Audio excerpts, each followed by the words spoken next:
मेरे नबी पाक अलैहिस्सलाम पे इतनी मुसीबतें आई कि पहाड़ पे आती तो वो रेजा रेजा हो जाते, लेकिन किसी मकाम पर भी हुजूर अलैहिस्सलाम शिकवा करते नजर नहीं आते। हम गरीबी का रोना रोते हैं, हर चौथा आदमी कहता है बड़ा गरीब हूं, लेकिन मेरे नबी पाक अलैहिस्सलाम ने चौथे दिन खजूर खाई, सिरका खाया है और मोटे बान की चारपाई पे आराम किया। हजरत उमर ने कहा हुजूर कितनी तकलीफ है? फरमाया उमर कोई तकलीफ नहीं, थोड़ा सा तो वक्त है, जन्नत में जाएंगे, सारी नेमतें अल्लाह ने हमारे लिए तैयार की हुई है। राजी बिरज़ा, राजी बिरज़ा, कोई किसी किस्म का मसला नहीं। हमें आजमाइशें आती हैं, तकलीफें आती हैं, बीमारियां आती हैं, लोग छोटी छोटी बात पर परेशान हो जाते हैं, जरा जरा सी बात पर शिकवा करते हैं। मेरे रसूल पाक अलैहिस्सलाम ने फरमाया जब मेरा रब किसी को बीमार करता है तो दो फरिश्तों को भेजता है, जाओ मेरे बंदे की तीमारदारी करके आओ। अल्लाह अकबर, खुद रब भेजता है, जाओ मेरे बंदे की। तो मुझे बताइए जब अल्लाह भेजे तो फिर तंदुरुस्त खुश नसीब हुआ के बीमार? जी तंदुरुस्त फिर खुश नसीब कौन हुआ? मेरे नबी पाक सल्लल्लाहु अलैहि वसल्लम ने फरमाया रब दो फरिश्ते भेजता है, फरमाता है पता करके आओ मेरे बंदे का उसका क्या हाल है। हालांकि अल्लाह सारा ही जानता है। फरिश्ते आते हैं, वापस जाते हैं, रब करीम पूछते हैं बताओ मेरा बंदा क्या कहता था? अल्लाह तुझे सारा ही पता है, पर हमसे पूछते तो बता देते हैं। वो ये कहता था कि मैं अपनी रब की रजा पे बड़ा ही राजी हूं। वो तेरी हमद कर रहा था, तेरी तारीफ कर रहा था, तेरा शुक्र कर रहा था, तेरे लिए कलीमाते हमद बयान कर रहा था। तो मेरे नबी पाक अलैहिस्सलाम फरमाते हैं, अल्लाह फरिश्तों से फरमाता है सुनो फिर, अगर मैं अपने बंदे को इस बीमारी में शिफा दूंगा तो उस तंदुरुस्ती से ज्यादा अच्छी तंदुरुस्ती दूंगा जो पहले इसे अता की हुई थी, पहले से अच्छी सेहत दूंगा। और अगर इसे इस बीमारी में मौत दूंगा तो फिर मरते ही इसके लिए मैं जन्नत का फैसला फरमा दूंगा। भाई जब तू राजी बिर्रिज़ा रहता है, राजी बिर्रिज़ा, बड़ी सादी सी बात है भाई। आप घर गए, रोटी मांगी, तो अगर किसी ने कहा ना कि इतनी थकावट है, टाइम पे आया करें इस वक्त, तो रोटी तो वो भी मिल गई, पर उसमें लज्जत, वो सुकून नहीं, वो सुकून नहीं। मेरी अम्मा जी सालन पका के रख लेती थी, तो रोटी जब भी कोई मांगता था तो ताजी बना के देती थी, उनकी तबीयत थी। तो मैं अक्सर उनसे कहता कि अम्मा जी पका के रख दिया करो। तो कहते तुम्हें खुशी नहीं होती जब तुम्हारी अम्मा ताजी पका के देती है? खुशी होती है, तबीयत में खुशी होती है। उनका मिजाज था, जौक था, तो हम समझते थे यार ये बड़ी सादत की बात। तो आप घर गए रात को, तो घर वालों से कहा रोटी, तू फौरन उठे, फौरन। और उन्होंने खाना ताजा बनाया और साथ ये भी कहा बाहर से ना खाया करे, बंदा बीमार हो जाता है। कितनी ठंडक पहुंचती है आदमी के दिल को, सुकून मिलता। तो भाई बीमारी तो आपने काट ली, लेकिन साथ कहो हो बड़ा बीमार हूं, मैंने तो इतने गुनाह भी नहीं किए, जुल्म भी नहीं किया, किसी को कुछ भी। अब बीमारी तब भी कट गई, पर बड़ी आजमाइश, मरीज डॉक्टर के गले पड़ रहा, उसके लवाहिकीन झगड़े कर रहे, बीमारी वो भी कट गई। और एक बीमार वो है जो चारपाई पर लेटा है और कहता है जिस तरह मेरा अल्लाह राजी उसी तरह मैं भी राजी। तो बीमारी उसकी भी कट गई। हजरत यूनुस अला नबीना अलैहिस्सलाम ने एक दिन हजरत जिब्रील अमीन मिलने आए, तो जनाब यूनुस अलैहिस्सलाम कहने लगे ए जिब्रील, अल्लाह के नेक बंदों में जो अल्लाह को इस वक्त सबसे ज्यादा पसंद है नबियों के बाद, जो करना बात का, जो सबसे ज्यादा अल्लाह को पसंद है नबियों के बाद वलियों में, और सबसे ज्यादा अल्लाह जिसको अल्लाह की बारगाह में इबादत गुजार लिखा जाता है, मेरी उस बंदे से मुलाकात कराओ। तो हजरत जिब्रील ने जनाब यूनुस अलैहिस्सलाम को साथ लिया, तो एक शख्स के पास पहुंचे जो आंखों से अंधा था, दोनों हाथ उसके सलामत नहीं थे और पूरे जिस्म में पीप जारी थी, रेशा था। जब जाके अस्सलाम वालेकुम कहा ना हजरत यूनुस ने, उसने वालेकुम सलाम के बाद पहला लफ्ज पता क्या कहा? उसने कहा या अल्लाह तेरा शुक्र है, या अल्लाह तेरा, आप भी अदा करें अल्लाह का शुक्र, या अल्लाह तेरा, अल्लाह तेरा शुक्र है। हजरत यूनुस अलैहिस्सलाम कहने लगे तो शुरू से इस तरह का है, नाबीना भी और हाथों से माजूर भी और सारा जिस्म शुरू से? तो बड़े ही खूबसूरत लफ्ज उस बीमार ने कहे। कहने लगे नहीं हुजूर मैं बिल्कुल ठीक ठाक था, जब तक मेरे रब ने चाहा कि ये दुनिया को देखे, तो तब तक उसने मुझे आंखें दी, और जब उसने चाहा कि अब इसका देखना बेहतर नहीं तो उसने वापस ले ली। तो या अल्लाह तेरा शुक्र है, अल्लाह तेरा शुक्र है। फिर कहा जब तक उसने चाहा कि मेरे हाथ रहे तब तक रहे, जब उसने चाहा कि मेरे लिए बेहतर नहीं तो उसने ले लिए। तो या अल्लाह तेरा शुक्र है। जब तक उसने चाहा कि मेरा जिस्म सही और सलामत रहे तो रहा, और जब उसने चाहा कि मेरे लिए बेहतर नहीं तो मुझे बीमार कर दिया। तो या अल्लाह तेरा शुक्र है। तो हजरत यूनुस अलैहिस्सलाम कहने लगे जिब्रील वाकई ये अल्लाह का सबसे ज्यादा शुक्रगुजार बंदा है, सबसे ज्यादा इबादत गुजार बंदा है, सबसे ज्यादा। मेरे नबी पाक अलैहिस्सलाम ने फरमाया मेरा मोमिन हर हाल में ही नफे में है। नेमत मिले तो शुक्र करके नफा, मुसीबत आए तो सब्र करके नफा। अपनी जिंदगी में तहम्मुल, बुर्दबारी, इल्म पैदा करे, हौसला पैदा करे। हर आने जाने वाले शख्स के मिजाज के मुताबिक उसे ना मिले, अपना मिजाज सही रखे, अपनी तबीयत के मुताबिक अपने माहौल को बरकरार रखें। हिल्म के साथ गुजारा करोगे तो रिश्तेदारों से भी बनी रहेगी, दोस्तों से भी बनी रहेगी, हर एक से ताल्लुक रहेगा। और अगर आपके अंदर ये हौसला नहीं तो फिर सारे मामला परेशानी का शिकार हो जाएंगे। ये तो आज का मजमून था। हमें ना लोग मशवरा देते हैं, कहते हैं पीर साहब दरवेशों को सियासत की बात नहीं करनी चाहिए। देते हैं ना मशवरा लोग जी, थोड़ा थोड़ा बोल दें, थोड़ा थोड़ा देते हैं ना। अगरचे हम उनकी बात नहीं मानते, इसलिए कि इकबाल ने कहा था जुदा हो दी सियासत से तो रह जाती है चंगेजी। जुदा हो दी सियासत से तो, और पहला फिक्रा यह है कि जलाले बादशाही हो या जमहूरी तमाशा हो, जुदा हो दीन सियासत से तो रह जाती है। उसने कहा जब सियासत और दीन अलहदा होते हैं तो चंगेज खां और हलाकू खां पैदा होते हैं। सियासत जब तक मस्जिद के अंदर रहती है तब तक पाक साफ रहती है, वो गंदी होती तब है जब मस्जिद से निकल जाती है। हजरत अली के जमाने तक मस्जिद में रही, पाक साफ रही। यजीद बाहर ले गया तो गंदी हो गई। हजरत उमर बिन अब्दुल अजीज दोबारा मस्जिद में ले आए तो फिर पाक हो गई। लेकिन फिर भी एक साथी ने मुझे कहा, तो उसकी बात में सबकी बातें नहीं मानता, उसकी बात मेरी समझ में आई। वो कहने लगा जी असल बात यह है कि सियासी तबसरे तज्जिए हम अखबारों में टीवी पे जाके बैठे, जाके बड़ी मेहरबानी मेरी तरह देखें, वो हम सुनते रहते हैं तो हमारा दिल करता है मस्जिद में सिर्फ हम रसूलुल्लाह का प्यार ही सुने। तो मैंने कहा यार तेरी बात दिल को लगती है, ये बात सही है, चलो ये नीयत अच्छी है, ये तेरा नजरिया ठीक है, मान गए हम।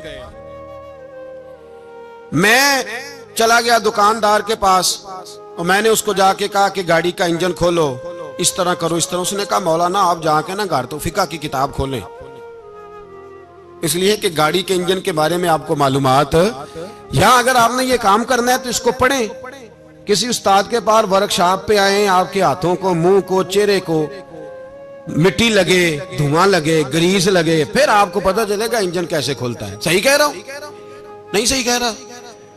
दुआ गल्ला तो यहां कर चढ़ी जे, सही कह रहा हूं जी। अगर मौलवी को इजाजत नहीं सियासत की बात करने की, और मौलवी को इजाजत नहीं कि इंजन की बात करे, तो सियासतदान को इजाजत है दीन की बात करने की। यहां तो वो आए ना, मदरसे में पढ़े, पूरा दीन हासिल करे, फिर वो बोले तो फिर तो ठीक हो गया। लेकिन जब उसे सूरत इखलास भी सीधी नहीं आती तो फतवे देने की उसको जरूरत है कोई? बोले ना यार क्यों छेड़ते हैं सियासतदान। हम ना पिछले जुमे जुलूस निकालना चाह रहे थे खत्म नबुव्वत की तरमीम के हवाले से। हुकूमत वक्त ने कहा कि हम वापस लेते हैं, तो मेरे बहुत सारे दोस्तों ने कहा जी निकालना चाहिए। इन्होंने किया क्यों? मैंने कहा यार लोगों को भी परेशान नहीं करना चाहते, हमारी अपनी सड़कें हैं, किसी को बस ठीक है। उन्होंने वापस ले ली तो बात खत्म हो गई, हम मान गए, तस्लीम कर लिया। इतना हमारा मुतालबा है कि उस आदमी को जरूर सजा दो जिसने ये तरमीम की है, लेकिन हम नहीं करते। कोई ये नहीं निकले, नहीं ना निकले बोले। तो वजीर कानून साहब को क्या मुसीबत बनी हुई है नया फतवा देने की? क्या है कोई शौक उन्हें देना चाहिए फतवा? कहते नहीं नहीं मर्जियों में हमारे दरमियान थोड़ा ही फर्क है। मुझे यूं लगता है कि ये जानबूझकर कोई ना कोई ऐसी शरारत करते हैं जिससे लोग इश्तिहाल में रहे, जानबूझ। हिलम, हौसला, सब्र जात के बारे में तो है, लेकिन अगर कोई रसूल पाक की बेअदबी करे तो फिर हौसले की बात है ही नहीं। फिर तो जिहाद की बात है। और मैं दयानतदारी से मस्जिद में बावजू बैठकर जुमे के दिन मशवरा देता हूं हुकूमत को और वजीर कानून को मशवरा देता हूं कि ना फिरौन की हुकूमत सारी जिंदगी रही, ना नमरूद रहा, ना जाज बिन यूसुफ रहा, ना यजीद रहा। और यार दरबारी बन के हुक्मरानों की चापलूसी करते करते तुम यहां तक आ गए हो कि अब नबी पाक की इज्जत को हाथ डालना शुरू कर दिया है। और आप यकीन करें सियासी जमातों का इतना बुरा हाल है कि इनके लीडर के बारे में कोई बात करे तो पागल हो जाते हैं ये एहतजाज कर करके। और उसने डायरेक्ट कह दिया कि खत्म नबूवत का मसला ही कोई नहीं, जो दीन की बुनियाद है, किसी को परवाह नहीं। मुझे तो उन लोगों की फिक्र हो रही है जिन लोगों ने इन्हें वोट दिए हैं, वो अल्लाह को क्या जवाब देंगे। और ये अल्लाह माशाल्लाह सारी सियासी जमातें इस तरह की। और मेरा वजीर कानून साहब को भी मशवरा है कि जिंदगी बड़ी थोड़ी है, बड़ी थोड़ी। अल्लाह सबको माफ करता है, अपने रसूल के गद्दारों को माफ नहीं करता। और यहां तुम्हारी गाड़ियों पे झंडे लगे हुए हैं, वहां भी तुम्हारे झंडे लगेंगे, पर इसलिए लगेंगे कि ये गद्दार है नामूसे रिसालत के। ये झंडे लगेंगे। शर्म करो और डर जाओ, बस कर दो। तुम्हारे मुंह में अब दांत पूरे नहीं रहे। कोई शुगर का मरीज है तो कोई ब्लड प्रेशर का, तो कोई हार्ट का, तो कोई कैंसर का। शर्म करो और अपनी कब्र की भी थोड़ी सी फिक्र करो। बताओ पाकिस्तान के कितने सदर गुजरे, वजीर आजम गुजरे, तो उनकी कब्रें कहां हैं? कोई जाता है उनकी कब्रों पे? किसी को खबर है? क्यों अपने लिए जहन्नम इकट्ठी करते? सारा कुछ दुनियादारी रह गई है, सारा कुछ सिर्फ यही रह गया। हजरत अबू बकर सरदार थे, हजरत उमर सरदार थे कबीले, हजरत उस्मान सरदार थे। उन्होंने सरदारियों को ठोकर मार के रसूलुल्लाह के कदमों में बैठना पसंद किया। सरदारियां छोड़ के गुलाम बन गए। तुम सरदारियां बचाने के लिए रसूलुल्लाह की गद्दारी करते हो, शर्म नहीं आती? और कौम शिकवा है मुझे इन लोगों से जो मौलवी तो कह देते हैं तू सियासत न कर, और किसी सियासतदान को मना नहीं करते कि जब तुझे सूरत फातिहा भी नहीं आती तो तुझे किसने इजाजत दी है इतनी बड़ी बात। और मैंने पिछले से पिछले जुमे भी कहा था, फिर कहता हूं और ऑन दी रिकॉर्ड कहता हूं, मरज़ई कल भी काफिर थे, आज भी काफिर, और कयामत तक। और जो उनके कुफर में शक करे वो भी, और पक्का बेईमान है, काफिर है। वो वजीर कानून हो या सुबाई हो या विफाकी हो, मन शक्का फी कुफर ही फकत कफर। जो मरज़ई के कुफर में शक करे वो भी काफिर है। हमारे रसूल आखिरी रसूल है। हम किसी को ये इजाजत नहीं देंगे कि वो खत्म नबूवत में रखड़ा डालने की कोशिश करे। हम किसी को ये इजाजत है। और तुमने कौम को लूटा, लूटते रहो। अब ईमान पे डाके तो ना डालो।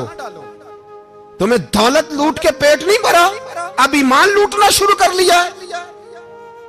तुम्हारा फैक्ट्रियां लूटकर, कौमी खजाना लूटकर पेट नहीं भरा। बेईमानो, अब दीन बेचकर अपनी हुकूमतें पक्की करोगे। और वो लोग भी तैयार हो जाएं जो इन बेईमानों को मुंतखब करते हैं, उनसे भी सवाल करेगा खत्म नबुव्वत का मौजू कयामत के दिन कि तुम बताओ। इनको सपोर्ट करते थे जो रसूलुल्लाह सल्लल्लाहु अलैहि वसल्लम के बाद भी किसी नबी को नबी मानना दुरुस्त जानते थे। शर्म आनी चाहिए, ख्याल होना चाहिए।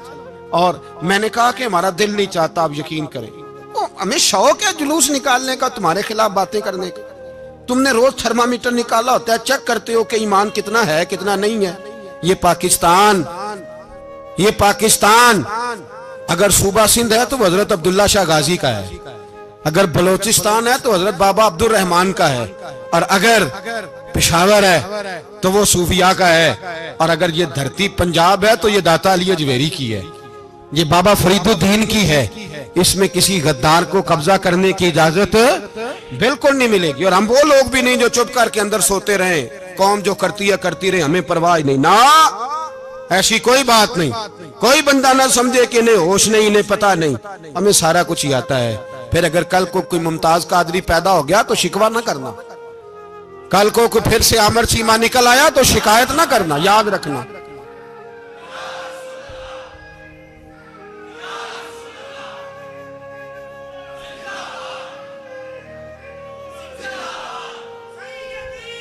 तो मेरे भाई खोल के बोलो, या नबी रसूल के वो सल्लल्लाहु। तो ये मशवरा,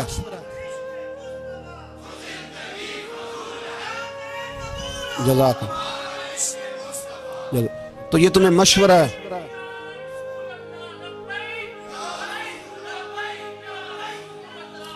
मेरी बात सुनिए, याद रखें, ये लोग बाद में पछताते हैं, फिर मुनाजरे कराते फिरते हैं, उसने सही किया कि गलत किया, फिर इन्हें होश आती है बाद में, फिर इनके हवारी निकल निकल के मैदानों में दलीलें देते हैं। इसलिए हमारा मशवरा है इन्हें कि ये अपनी हद में रहें और जो काम तुम्हारे जिम्मे, मैंने कहा ना तुमने बड़ा लूटा, ये कौम रोज तुम्हें मौका देती है लूटने का, मौका देती है, तो तुमने दौलत लूट के पेट नहीं भरे, अब ईमान लूटने के चक्कर में आ गए हो।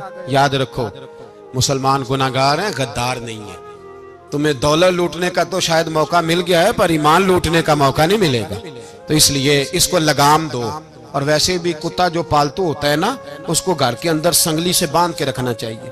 ये तुम्हारे बूट वूट चाटते हैं, भौंकते हैं, तुम्हारे हक में वजारतें लेते हैं। हमने तो कोई वजारत नहीं ली तुमसे, और ना हमें शौक है इसलिए कि मिंबरी क्या करनी है जिसको मिंबरे रसूल अता कर दिया जाए।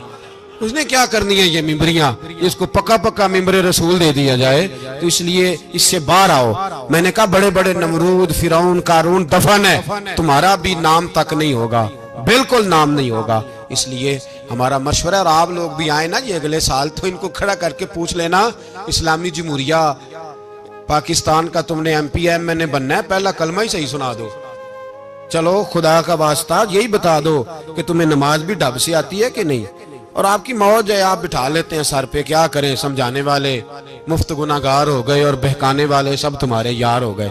इसलिए ये छेड़ते हैं जानबूझ के। और फिर जब कोई मुमताज कादरी अलैहि रहमा पैदा होते हैं, फिर इन्हें दुश्वारी होती है, फिर इनका जीना मुश्किल हो जाता है। ये मौका देते हैं, पता नहीं किसके एजेंडे पे अमल कर रहे हैं। मेरा सवाल ये है, मैंने पिछले जुमे फिर मेरा सवाल है कि मैं पूछता हूँ, इस आदमी को जरूरत क्या है खत्म नबूवत पर बात करने की? जब उम्मत मुस्लिमा के मुतफिक का फैसला है कि मरज़ई काफर, असेंबली ने बिल पास कर दिया कि मरज़ई, उनको अक़लियत करार दे दिया। और जब से वो अक़लियत बने, ना हमने उनकी इबादत गाह जलाई, ना हमने उनको कब्रों से निकाला, ना हमने, बस ठीक है जैसे ईसाई रहते हैं, यहूदी से किस मुल्क में रहते हैं वो भी रहे, अक़लियत बन के रहे, कोई पर तुम उन्हें खींच खूंच के क्यों करीब करते हो? तुम्हारा क्या जराना है उनके साथ, बताओ तो सही।